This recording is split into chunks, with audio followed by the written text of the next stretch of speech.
Foundry Group in Boulder, Colorado. He began financing technology startups in the early 1900s, first as an angel and then later as an institutional investor. He's written several books on entrepreneurship, and his latest book focuses on the construction of effective startup boards of directors. Welcome, Brad. Thanks, Don. And you said I started in the early 1900s. I'm not quite that old. Early 1990s. 1990s. Yes, I'm sorry. Thanks for catching that. I wish I could time travel back because I think there's some pretty interesting stuff going on in the early 1900s. Thank you for catching that. I appreciate it.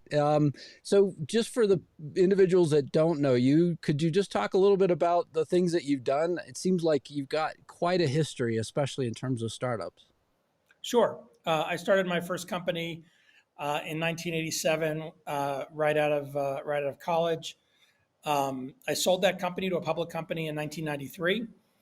I was on the deal team for that public company, which bought about 40 companies after my company was acquired. So I was very involved in a bunch of acquisitions. I also started investing in that time frame, 1993, 94, as an angel investor, and made about an investment a month for 3 years as an angel investor. Small, $25,000, $50,000, but almost always the first money in the companies I was investing in. My wife, Amy Batchelor, and I moved from Boston, where we were living at the time, to Boulder, Colorado, where we live now. We split our time between Boulder and Aspen. And I accidentally started investing as a VC in 1996. I got connected with a group of people that were working with a Japanese company called SoftBank that today is reasonably well known, but in the mid 90s in the US was not really that well known. That was just starting to do internet related investments. And that generated the first venture firm that I co-founded, which was a spin-out from SoftBank, ended up being called Mobius Venture Capital. And then in 2007, I started a new firm with some of my colleagues from Mobius called Foundry Group. I also am a co-founder of Techstars, which there were 4 of us that co-founded it in 2006, which today has made about a little bit over 3,000 investments around the world at the very, very early stage, pre-seed level.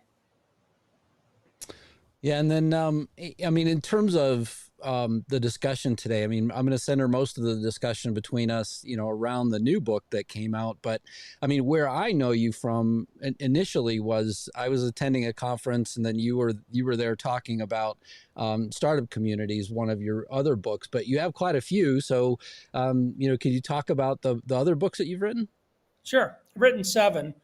6 of them are very specifically focused on startups. The ones I'm best known for, Startup Communities is one of them. I wrote that in 2012. Started in 2010 with the premise that you could build a startup community anywhere in the world, and that in fact every city in the world needed a startup community as part of its overall culture to drive innovation and renewal in the city. The phrase startup community didn't exist back then. People called them all kinds of different things.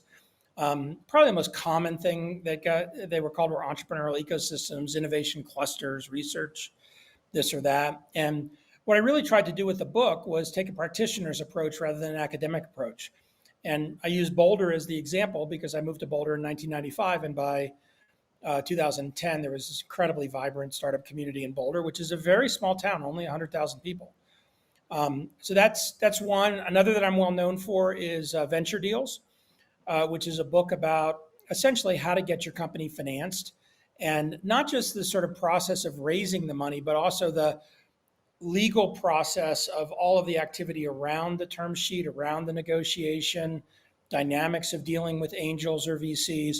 And again, from a practitioner's perspective rather than from a legal perspective. And then one other book on the startup side that's popular is the first book I wrote, Do More Faster, which had a second edition that came out in 2017 that David Cohen, who's the co-founder of Techstars, and I wrote originally in 2010. And it's very short, quick stories, 2 to 5 pages each from a bunch of entrepreneurs and from us about 80 or so topics around starting a company. And the phrase do more faster was a line that came from a very early Techstars accelerator. David used to have a sign on his door that said do more faster. And whenever people walked out of a meeting with him, they sort of high-fived the sign. And then the one book that's about entrepreneurship, but uh, uh, it has a different flavor. Is a book I wrote with my first business partner, a guy named Dave Jilk, who almost 40 years later, we're still very close friends. Um, and the title of that book is The Entrepreneur's Weekly Nietzsche. And the subtitle is A Book for Disruptors. And what we did was we took 52 Nietzsche quotes and deconstructed them and wrote them in contemporary English, and then wrote essays about each quote, typically a page or two. And then for about half of them, had an entrepreneur tell a story that the essay and the quote stimulated in them. And if you're not Interesting. familiar, Yeah. if you're not, people are not familiar with Nietzsche. I mean, he's a German philosopher from the mid to late-ish 1800s. Very, very complicated life, but an incredibly, incredibly important philosopher, and was really the bridge between classical philosophy and contemporary philosophy. And famous Nietzsche lines are like, "Whatever doesn't kill you makes you stronger." There's plenty that people will know. Sure. But the thing that's so fascinating about Nietzsche was he was truly foundationally a disruptor in his field, which is what so many entrepreneurs view themselves as or are doing. And when you sort of spend time appreciating some of the things he said, plenty of things he said I don't agree with, but appreciating some of the things he said, it's really profound in terms of the kinds of things they stimulate in one's own thinking. So that was a book that I wrote just before Startup Boards. Interesting. And so would that be the very first edition of Startup Boards that you're talking about? That's No, when no, you I wrote the released that? Nietzsche book. The Nietzsche book came out a year ago, and the Gotcha. Startup Boards, which we're talking about today, the first edition was in 2013. And at the time, very few people were actually really talking about how boards worked. And I think many entrepreneurs either had boards or had a misconception of boards or didn't want boards, were afraid of them. Yeah. I had been on many boards up to that point, given that I'd started investing in 1994. And I would say of the boards I've been on, they range at one end from boards that are incredibly helpful to companies and very functional and really significant and positive teams. At the other end, I've been on incredibly dysfunctional boards that were very harmful to the company and to the entrepreneurs and to the leaders of the business, and plenty in the middle. And so when I first wrote the first edition of this book with my co-author Mahendra, our goal was to try to, again, in non-legal language, in sort of in practitioners' terms, walk through how boards could be, how they worked and how they could be effective. With an addition of a new co-author, Matt Blumberg, who runs a company called Bolster, and is an entrepreneur that I've been working with for over 20 years. Bolster is the second company of his that I funded. He joined in. He's a multi-time CEO, and we really tried to update and freshen up the book for a couple of things that are our view of what the world of 2022 is. Just as a quick intro, there was a lot of stuff in the first edition. The first edition was not the best book I wrote. It was good, but when I look back on it, at some point I just sort of forced it out. Mm. I was making jokes about how hard it was to write a book about boards that weren't boring. Personally, I was kind of burnt out from writing at the time that I was working on it, so I wasn't having that much fun writing. Yeah. I also had and I was very open about it on my blog at Feld.com at the time. I had a 6-month depressive episode. Wow. And I've struggled with anxiety and depression as an adult. I used to be very ashamed of it in my 20s in my first company when I was a CEO. When I had this depressive episode in 2013, I was no longer ashamed of it. It was just part of, the experience of life. And I was writing about a lot of things around entrepreneurship, and many entrepreneurs struggle with anxiety, depression, other anxiety disorders, but the stigma was really severe. So all of Sure. these things were happening when I was writing that first edition, and so it was good, but it wasn't great. So that was one dimension. Another dimension is some of the writing that Mahendra and I did. When I read it, would read it again, it felt stiff, right? It was good, like the content was real, but it wasn't that accessible. And So again, I think, just 1 second. Let me stop you here because I mean I'm kind of smiling because when I read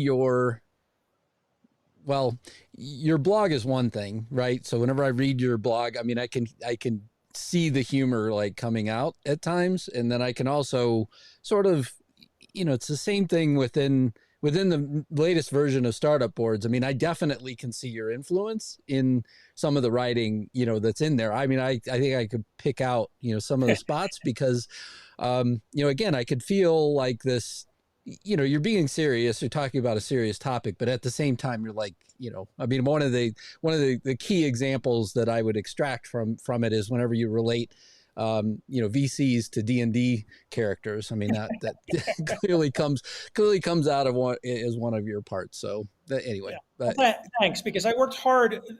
The chance to do a second edition on this book and have a new author in Matt, it wasn't a rewrite of the book from beginning to end, but we reorganized it. We made it, I think, a lot easier to consume. And there was a lot of rewriting mm, of sections that, I just ran out of gas the first time. There's no excuse or reason. It's just sort of what happened. The other thing, which was really um, apparent and profound when we started looking at the book the second time around and started talking about what we're going to do differently, was we got feedback from a handful of colleagues, including specifically a couple of women. And the women pointed out that the book was not very accessible to them for a very specific reason. We had about 20 something sidebars where we had guest writers write about a very particular topic, usually, 4 to 10 paragraphs, a page and a half. And usually from their experience and an example of a thing we were trying to highlight. So instead of us like interweaving, I quote person X says this, it was more like, let's have a story. And then we had another 25 or so throughout the book quotes from people that were VCs and entrepreneurs, but almost all of those quotes again were from men. There were a few women, but not very many. And one of the women pointed out, I don't remember the exact number, but she said, until page 80, I didn't encounter a single woman in your book. And so, I got to page 80 and I felt like boards were for men. And I wow. knew that wasn't what you're trying to get across, but, do a better job, like make it more Sure. representative of not just 2022, but also this notion of inclusivity and diversity that is part of the discussion around improving boards, improving leadership teams, improving entrepreneurship, improving investment, making it accessible much more broadly to a much more diverse audience. So we put a lot of effort into that, including the person who wrote the forward, who's a good friend, Jocelyn Mangum, runs an organization called Him for Her. That's a nonprofit that helps companies uh, recruit female board members for mostly private, but some public companies. And it's not a recruiting service. It's very much a network of board ready and talented women and a series of content around that. And sort of in these examples, in these sidebars, sort of systematically brought different voices to it, which didn't just make it more accessible, but in some ways made it much more contemporary. Mm-hmm. Because a lot of the sidebars from 2013, when I went back and looked at them, content was fine, but it felt like people talking about something that today might be 15 years ago Sure. versus somebody talking about today. So we tried to do all of those things. And I'll just end with, there's a powerful irony in all of it in the context, certainly in tech entrepreneurship, of the very significant downturn that we're going through right now, both in the public and the private markets, in which many startups are working very hard to figure out how to navigate through it, and many will very successfully.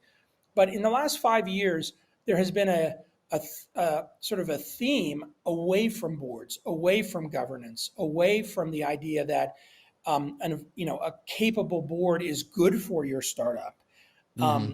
The mythology of the investors just want to take the company away from me, or my investors and my board is just going to be overhead and a pain in the ass for me, or I need to control the board by making sure I have enough votes or enough seats or whatever. And that had sort of over these things always sort of go back and forth in a balance, where it's too far one direction or too far the other. I would say in the last couple of years, for sure, it's gone way too far on the direction of people questioning and not understanding or not appreciating the value of a really highly effective board.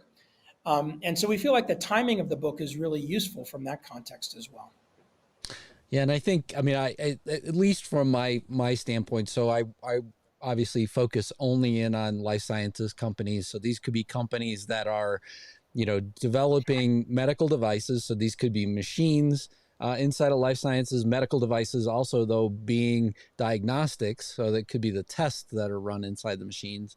And then lastly, any form of drug development as well. And there's so many topics in here that I just kept extracting like one gem after the other, just going, man, I could think of this company could really use this thing and this company. And so, you're actually going to get a few more book sales because I ordered a few hardback copies to hand out as well, because I just think that it has such a wealth of knowledge in the section, by the way, for anybody that does read it. Interestingly enough, I mean, Brad and Matt and Mahendra all mention in one section of the book how to kind of look or recruit for board members. And is it him for her? Is mentioned, as a matter of fact, first in the list of places to go recruit for board members. I'm going to take you back a little bit in terms of how the kind of the next edition came about. There's mention as well that Matt kind of approached kind of you and Mahendra about rewriting the book. Can you expand a little bit more on that? Yeah, and I'll give the less varnished version of how it played out, because it's always Sure. there's always an emotional tenor below it.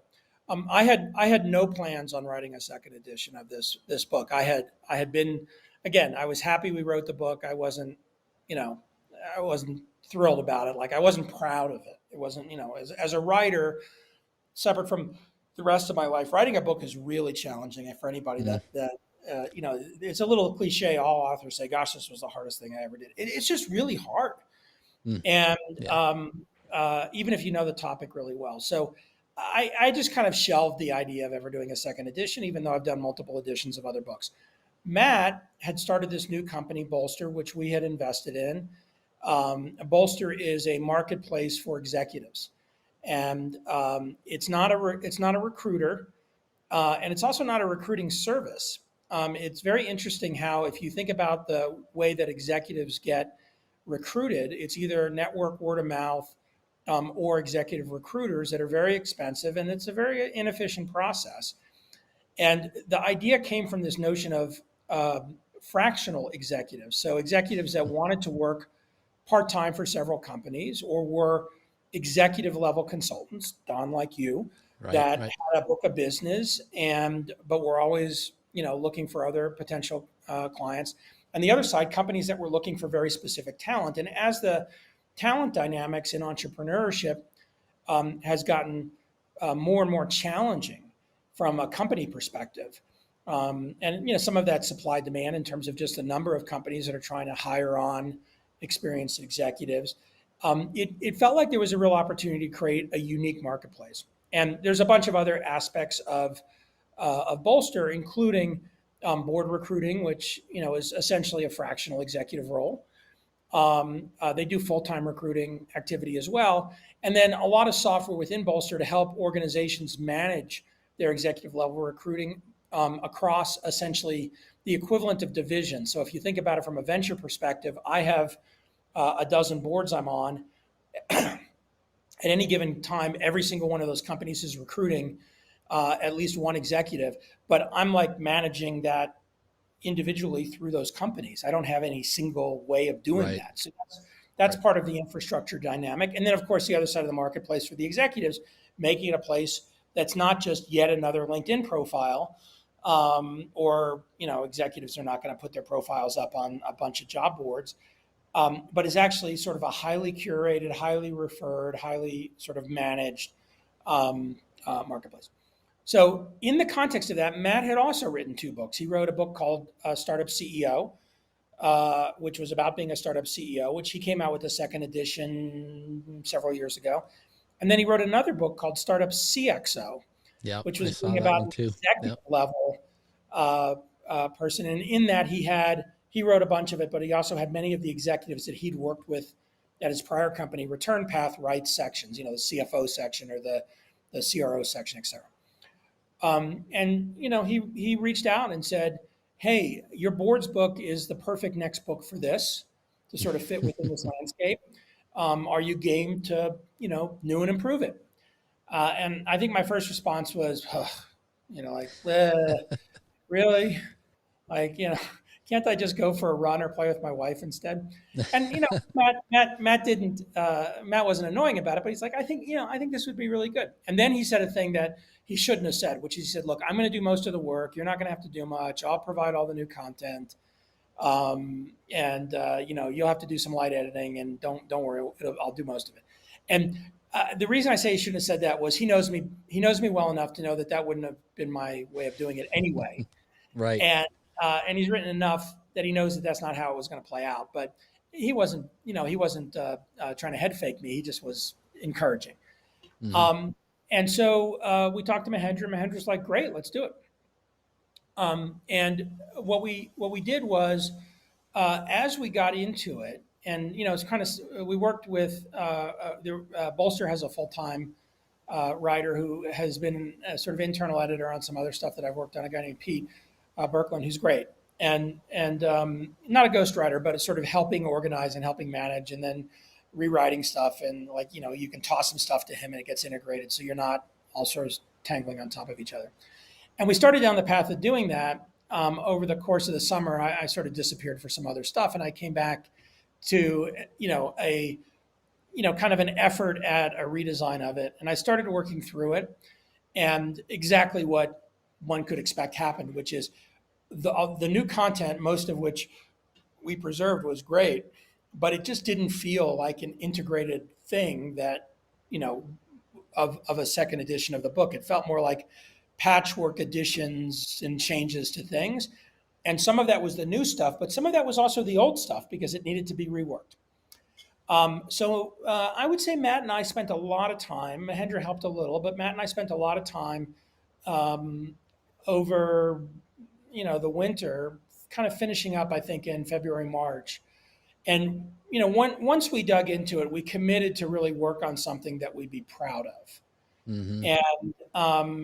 And I would say, with the book, the physical instantiation of the book, when you get your hands on it and you start looking through it, as my feeling for the book is I am now very proud of it. It's a book that I'm really glad that Matt pushed me to engage, and I'm really glad we collectively reworked it. And I hope it has the Venture Deals book, which is now in its fourth edition, came out in 2010.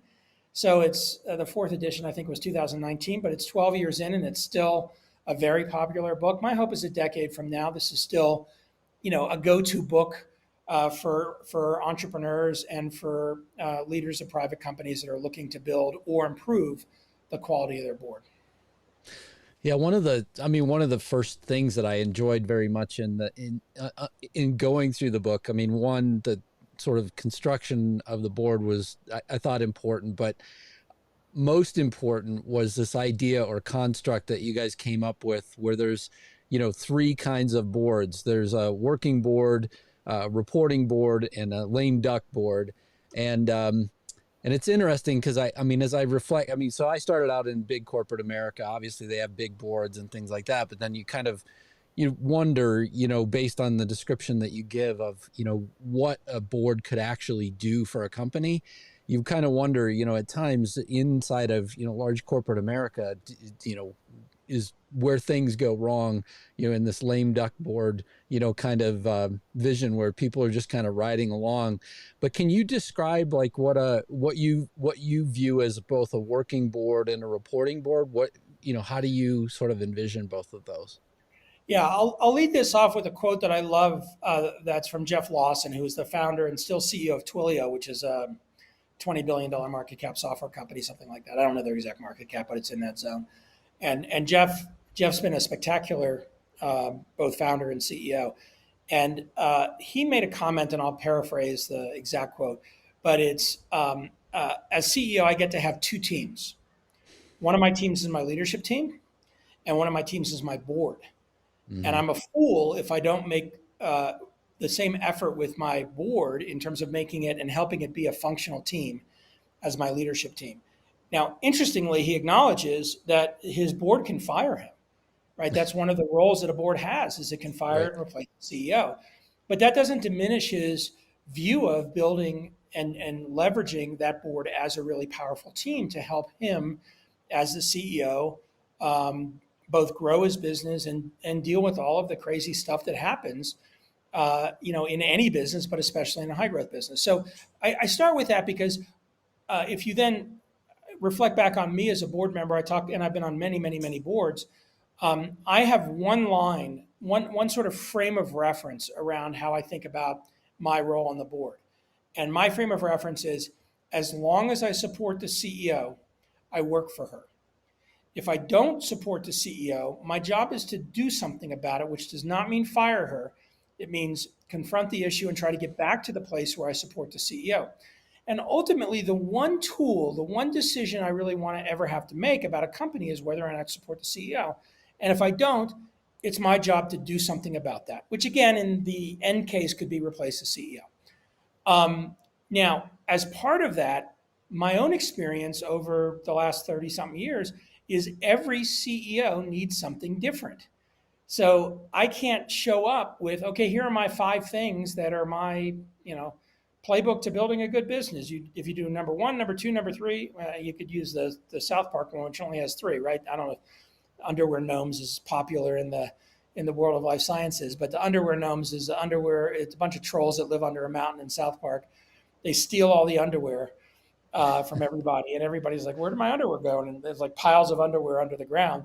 And somebody says, "What's your business model?" And number 1 is steal underwear. Number 2 is question mark, and number 3 is make money, right? And like as a as an investor, uh, you know, every CEO is different. If I come with those 3 things, that's useless, especially if I come with a question mark.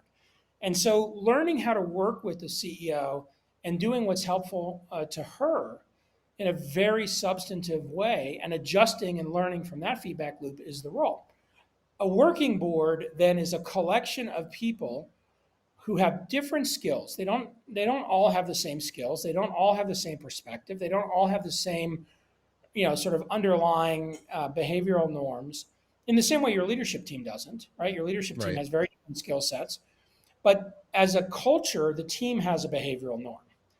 And that behavioral norm is set usually by either the CEO, the chair of the board, who might or might not be the CEO, and or a lead director, if you don't have a chair of the board, or the combination of the lead director and the CEO. Like you set a set of norms, and then as a team, you work very hard over time to continue to develop your relationship as a team in support of the CEO. Now, in that, and it's very important to recognize that boards do have governance roles regardless. Hmm. For sure. And they have legal, the phrase that gets thrown out, whenever somebody doesn't know what they're doing, they throw out the phrase fiduciary duty. So Right. if you're ever in a boardroom and somebody says, I have a fiduciary duty, what that means is that they're just trying to deflect the reality of the situation to make a shield against what they actually have to have as critical thinking. You do have some, actual true fiduciary duties, a duty of care, a duty of loyalty, and there's sort of legal characteristics below that. You have a responsibility as a director to be responsible to all shareholders, not just a particular class of shareholders or your own investment. There's lots of different legal and governance oriented ways to manage and resolve it. We talk about this stuff in the book, again, not as formally as we did the first time. So I think it's a little bit easier to access. But importantly, especially in a young, fast growing company, those issues, while important, are not the majority of the time spent. They're the minority of the time spent. The majority of the time spent generally is with strategy, with understanding what's happening in the business, with providing very specific feedback and help on different issues at a high level. with network, recruiting, access to whether it's financing or other people or business development. So those kinds of activities are ones where if the board is a well-functioning team, that's going on. Right. There's one other kind of cliche that I love, and I like cliches. I put them in two categories. One category is cliches because there's truth in it, even though it's become a cliche. And then the other, it's a cliche because people just repeat something somebody said over and over again. And so it just becomes the cliche. The second category is absolutely useless. And it's particularly amplified in today's world of social media, where somebody says something that's clever, even if it's complete nonsense, and it just gets amplified. The first category, however, cliches that really have become conventional wisdom that because there's truth in them are useful. The one I like in this context is nose in, hands out. A board member should be nose in, hands out. You should be like leaning in, paying attention to what's going on, understanding, engaging, but you should not have your hands in the business. That's the CEO's job. The second the board member starts sticking, his hands in the business, the CEO, should be alert to it.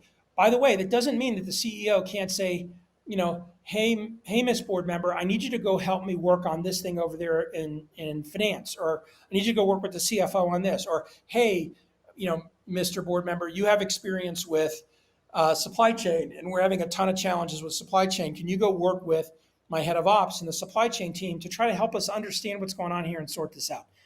That's very different than I'm a board member and I realize there's a supply chain problem and I just show up and start talking to Right. the person that had a supply chain that's 2 or 3 levels down from the CEO and saying, you should do this, you should do that. Right? So getting that nuance right as a board member, if you go back to the cliche, nose in, hands out, when invited to be hands in, but not with a you should do this, you should do that, but much more help solve the problem, help work through the problem, and then get hands out again so that the team can go do their work.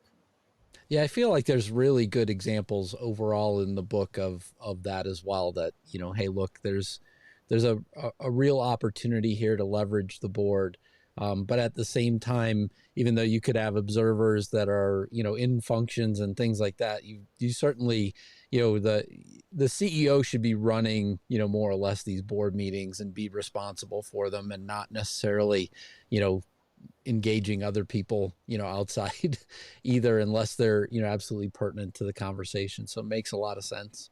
I mean, the other dynamic, which is really interesting in the context of a highly functioning board, links to what you just said, which is communication. I think the best boards I've been on and am on are ones that have very open communication across all the people in the room. You can say whatever's on your mind. You can disagree with each other. You challenge each other. You put effort into critical thinking about particular issues. But you do it in the open. You don't do it behind each other's back. You don't do it in these one-on-one, hey, what do you think about blah, blah, blah, let's team up on. And, what you do is when you realize there's conflict that's unhealthy, which does happen. I mean, people get Sure. frustrated with each other or annoyed, or, somebody says something that's, they don't mean to be off-putting, but they are. Or somebody just shows up in a way that they're having a shitty day and they show up in a way that is obnoxious. Confronting that, and not doing it in a sort of warm, fuzzy, hey, Don, you hurt my feelings on Tuesday kind of thing. But, hey, Don, this isn't helpful. Like, I understand what you're trying. I think I understand what you're trying to say, but the way you're going at it it's not clear. Let me try to restate it in a way that might be helpful. And Don, tell me if I'm wrong, right? Because I'm just trying to interpret what you're saying, and whatever qualifications you need. But again, out in the open, Right. with whoever's in the room, including if it's with the management team, so that people can process what's going on. Last comment I'd make, and I'd give an example, especially. I think it's true generally for board members. If a board member is the chair of a company, whether they're the executive chair, they work for the company, or whether they're the non-executive chair, and they don't work full-time for the company, being conscious about or recognizing how people will interpret what you're saying, and being conscious about how directive you are about things. And a very short example, I was co-chair of a public company in 2000 that bought a bunch of companies. And we had just bought a company, and I didn't always, but I usually tried to go visit the companies after we bought them for a day or two. And it was a company that was doing very, very well financially. We were very excited to buy the company. We liked the founder, CEO a lot. And part of why they were doing well financially was that the person was a spendthrift. He literally spent no money on anything that he didn't have to spend money on. And he had built, a very profitable business with relatively little investment. I'm walking down the hall with him of the office, just sort of hanging out. And it's a shabby office. And I've been in plenty of shabby offices, and that's fine. And I've had shabby offices. This was a particularly shabby office. And I just said offhandedly, jokingly, man, this wall needs a coat of paint. And I didn't mean anything by it. I wasn't trying to insult him. And, I shouldn't have said it. I just it was one of those, I was tired or whatever. It just kind of popped out. And, we do our thing and we hang out and we have a nice dinner and we get to know each other. The next day I go back to the office and somebody's painting the wall. The board member wanted the wall painted. I said, why is somebody painting the wall? I'd forgotten I'd said that the day before. Like it wasn't a conscious thing. And he looked at me and said, Brad, you told me that wall needed a coat of paint. And I said, dude, I'm not your boss. You report to that guy over there who's the CEO, not me. And I'm sorry I said that. That was stupid of me to say that. I apologize. And we had a good chuckle over it. But it's a good example. Like I carried it around with me. I could have said, wow, there's so many different ways I could have tried to connect to him, which was really all I was trying to do. Yeah. The next question that I have for you, and this more or less will lead us into kind of the final part of the interview, is what is the biggest thing that you hope that somebody walks away from with the latest edition of your book? I would say whether it's an entrepreneur, investor, board member, or prospective board member. I think those are the primary audience for the book, although I think the book is applicable to anybody who's interested in entrepreneurship as a founder, and or in and around the system. My hope is there's plenty of lawyers read the book because I think lawyers could benefit from thinking a little differently about boards as an example. My hope would be that somebody walks away with a very sort of refreshed view of the value of a board, and not just the value, but how to engage with a board to bring that value out, and can see it from multiple different angles. A lot of the book's written from the point of view of the CEO, but not all of it. And we've tried to do it in such a way that even though it's written from the point of view of a CEO, if you're an investor, for example, if you're a lawyer, you'll relate to everything that's going on sort of in the context of it. So I think that's really the hope, that people come away and say, I need to go invest some time in building this second team. Or I have this second team that's a board and it's kind of crappy. And, using Right. Jeff Lawson's framing, my board's kind of crappy and I need to go invest in making it not crappy. And that doesn't necessarily mean get rid of my board and change all the people. It means invest some time and energy in it. And here's some ways to do that, not all of which will be applicable to everybody, but hopefully people walk away with enough so that they say, okay, yeah, this is, I'm going to go put some energy into this now. Yeah, to your point, I mean, the things that I would extract from it, let's say if I were not a CEO inside of an organization, the place where I would probably start from is just the way that, even senior executives inside the organization can, just sort of engage with the board whenever they have that opportunity. In addition to that, I mean, I saw lots of examples about, onboarding of board members and the way that you do that and have them have, some sort of a board buddy and, just somebody else to sort of relate to. And then the way that you describe, just in general, how to engage with, how did that board meeting go? And not just necessarily from the CEO's perspective, but also from even individual board members, perspective as well. How did everybody interact with everybody else? So to kind of go back to your other example. I think that's super helpful. It makes me think of one other thing. We added an entire new section, the last section of the book. I think it's section 6, on how to become a board member. So one of the things that that I observe and that Matt observes, and certainly one of the things that his business Bolster works on, is there's a lot of situations where somebody says, a CEO says, well, I want to add a new board member, but I only want somebody who has a lot of board experience. Right. And that doesn't really work, especially doesn't work in the context of trying to generate much more inclusivity. Because if whatever the percentage is, 80% of board members are men, your population that you're choosing from is by definition skewed. Interestingly, and I say this to a lot of people who say that to me, it's like, hey, I was once a board member of my first board. And Sure. I've had experiences with first time board members who were far, far, far better and more effective and more helpful and more engaged than very, very experienced, famous board members for a variety of reasons. And so one of the things that we tried to do in this last section of the book is talk about not just as an individual how to get a board seat, but how to become board ready, and Hmm. sort of what board ready means and how to think about the idea of being board ready. And in a lot of ways, that section is very useful for somebody that's looking to add people to the board because it gives that other point of view, right? It's not just the CEO thinking about it, but it's now the potential board ready director and how are they going to engage with the board in a way that's effective and helpful. Because one of the challenges, if you've never been on a board before, is you get on the board and you're like, okay, here I am.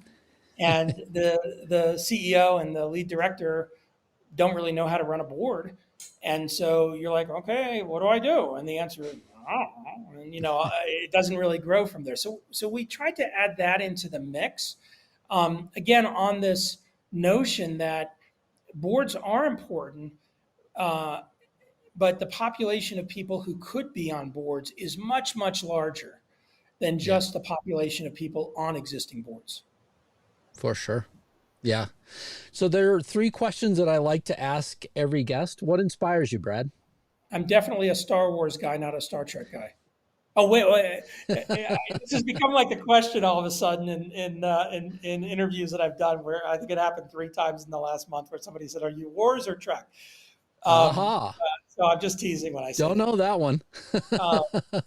Uh, uh, for anybody that's a program, well, you have a life science audience, but programmers out there, Wars Trek is the same thing as tabs or spaces when you're programming. So I'll just leave that as a little gem to be discovered in your podcast. What inspires me? So I would say I'm solidly in middle age now. I started my first company when I was 19 years old, and I'm in the second half of my 50s. I'm 56 and a half. And I've had lots of successes, lots of things work for me professionally, and I've had lots of failures, and I've learned a lot from both experiences along the way.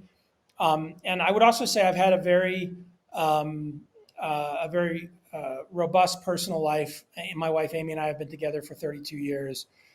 We don't have kids; it's just the two of us. And I've been really fortunate that I found an amazing partner who has her own very significant professional life, but together, the two of us, more than anything else, love spending time together. I used to have this sort of notion that I was deeply intrinsically motivated by learning. So, what intrinsic versus extrinsic, as people say, you're awesome, you win awards, you get your name in the paper, you get little trophies, you get stars, things like that. Intrinsic is like this internal sort of motivational structure. And as part of that, for a long time, as I got older, I sort of tried to weave uh, uh, learning and teaching together, and Hmm. sort of said, okay, as I'm getting older and I have some experience now, I have some things to teach, and maybe those things are inspiring to me. Um, Today, having gone through, and I alluded to it earlier when I had the depressive episode in 2013, I questioned all that stuff. And I concluded that most of it was bullshit, was that I was bullshitting myself. And one of the things that I started to try to understand better was how I wanted to spend my time and who I wanted to spend my time with. There's a great guy who used to blog all the time, rarely blogs anymore, but he has a thing called Wait But Why is is the website. And on it, he came up with this idea for a grid that the rows are years and the columns are weeks. So there's 52 columns across and 90 columns down. And in each connection is a little tiny square. And so you can go to that. I bought one of the posters, and you can go to it and you can point to exactly where you are if you assume you're going to live 90 years. Now, I might live 57 years. I might not live 90. Right. But let's assume positive. Let's assume you're going to live 90. You look at it and you're like, man, there's not that many weeks left. And so what inspires me now is being with people and working on things that cause me to feel like I'm spending my time in the way that I want to. Mm. And the interesting thing about that qualifier is it allows me to adjust what I want over time versus be locked into a singular goal. I'm trying to achieve this. I'm trying to accomplish this. It's as somebody who started as an entrepreneur, I had to make lots of changes all the time in everything I was doing. I had lots of things that didn't work or disappointed me or were hard or I didn't do right. And I kind of view that as the macro of life too. I'm constantly adjusting what I want to spend my time on and where I want to spend it and who I want to spend it with. And when I find that I'm adjusting it and getting those things right, I'm inspired. One qualifier there that I think is important, I recognize it's a pretty abstract answer. I assume that as somebody who has been working my whole adult life, roughly 20% of my working overhead and working life is just nonsense. It's just garbage. It's overhead. I read a book many, many years ago. I'm not going to remember the name of it, but when I was running my first company, it was a book about how to build a good consulting business and how to scale up your consulting business. That was the first business, was a software consulting business. And in it, the guy who wrote it, I should know the name, he basically said 20% of your time is overhead, no matter what size you are, no matter what you do. When you're one person, 20% of your time is just going to be raw overhead. When you're 100 people, 20% of your time is just going to be raw overhead. And the other 80% of your time, you get to decide what to do with it, but you don't get to decide to do 100% of it. You're just going to have 20% that's going to be lost, and just accept that. So that's part of my framing, which is I don't get discouraged when I'm not spending 100% of my time, on what I want to do. Yeah, I think part of it though is having that opportunity to decide. I mean, so one of the things that I've not talked a lot about, I've mentioned it a couple of times here on the podcast in general, is that I'm working on finishing a book at this point in time. I'm in kind of the second round of edits, and so yes, it's hard and it's painful and it's everything that you mentioned. So the title of the book is Overcommitted.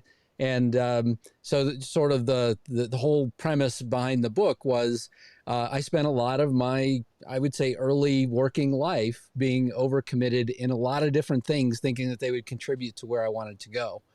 And what I found is that, by simplifying my life and making both personal and professional decisions, I get to decide the destination of where I'm going to go. And it's not more or less just putting in lots of work to make sure that I go further. In general, it's, I purposefully now invest in things that I, want to. And I feel like there's a whole message behind that I think I could share with everybody else that might be in the same situation. And so, that's kind of where I wound up. Yeah. That's an awesome book. Is this your first book? It is. It will be my first book. I have a second book that is currently on ice until this one is finished, but it's in the works as well. So hopefully, in maybe a year later, I'll have my second one. But yeah. I'll give you an open offer. One of the things that I enjoy doing, so it's in the category of I want to do it, is I enjoy helping first-time authors, kind of tune up and get through that book. So to the extent that you want, consider me an early reader anytime. And I approach it from the standpoint that I hope people approach when I ask them to take a look at something that I've written, which is I'm going to give you feedback, but it's just data. You can throw it all away. If you never look at the thing I give you as feedback, totally fine with me. And you're going to pick and choose what you think is helpful. from the feedback that I'm giving you. But if that's useful to you, you know how to find me. So tune me into what you're doing whenever it's convenient for you, whenever it works. I greatly appreciate that. The second of the third questions is, what concerns you? I think that I think that as a species, the human race, um, we are very, very, very complicated, and I think one of the things that feels like it repeats in history is an attempt by leaders to oversimplify situations to achieve their own goals. Could be business, could be politics, could be any other kind of leaders. And I feel like, um, if you go back in time 100 years, to go back in time to the 1900s, there was a lot of friction in spreading ideas and communicating. So when people did work on an idea or communicate, they had to invest more of their energy into it, which tended to cause there to be deeper and richer, or at least from my frame of reference, interactions. I think today it's so very easy to distribute uh, ideas or advocate a position or try to, change or influence the way people work. I mean, the word influence has become an integral part of business, whereas in the Don Draper marketing world, I don't think he probably ever used the word influence because people were afraid to say it in the 1950s. But that was fundamentally what marketing was doing. I guess Ogilvy may have been the first person that said influence. Don Draper, of course, fictional character. But this sort of notion that as a species we are spending way too much, from my frame of reference, way too much time trying to convince others of our position or influence others to buy something or influence others to think a certain way, and giving up or not spending enough time looking at what's going on and trying to actually figure out what makes sense Mm-hmm. in that context. And I see it at many, many levels. And, I think it'd be easy for somebody to sort of classify that statement as a political statement.